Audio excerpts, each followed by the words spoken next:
D'abord, il y a un lieu un peu mystérieux, un bâtiment historique parfaitement conservé, l'ancien couvent des Carmélites d'Abbeville. Quel plus bel endroit pour mettre en lumière une nouvelle collection d'objets d'art sacré. Contrairement à un musée, les 80 pièces présentées ici sont en dépôt et peuvent à tout moment resservir au culte. C'est le service patrimoine de la ville qui a collecté ces objets dans ces églises et celles alentour. On avait fait le constat que beaucoup de pièces n'étaient pas visibles du public, soit parce qu'elles étaient en réserve ou inusitées dans certaines églises. Et donc on souhaitait vraiment pouvoir les rendre au public finalement, en les présentant dans un lieu assez agréable qui est celui du Carmel.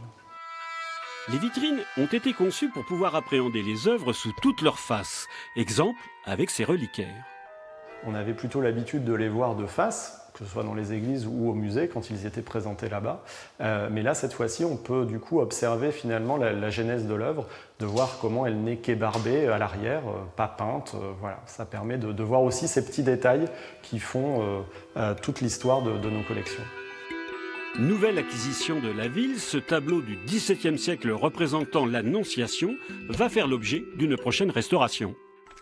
C'est un tableau, une très belle pièce, un grand format comme on peut le voir, qui va révéler tout l'éclat de ses couleurs, parce qu'aujourd'hui il est très jaune, notamment à cause des vernis qui sont oxydés.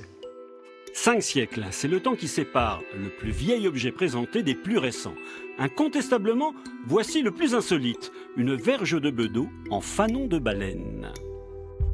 On est plutôt sur un objet assez rare par rapport à sa conservation, pas par rapport à sa production, parce qu'on est sur de la production quasiment industrielle au 19e, pour le besoin des paroisses, mais finalement, il semblerait que peu ont survécu au cours du temps. Attention, ces objets ne sont pour le moment accessibles qu'à des groupes et sur réservation. Une 3e salle consacrée au textile ouvrira courant 2020.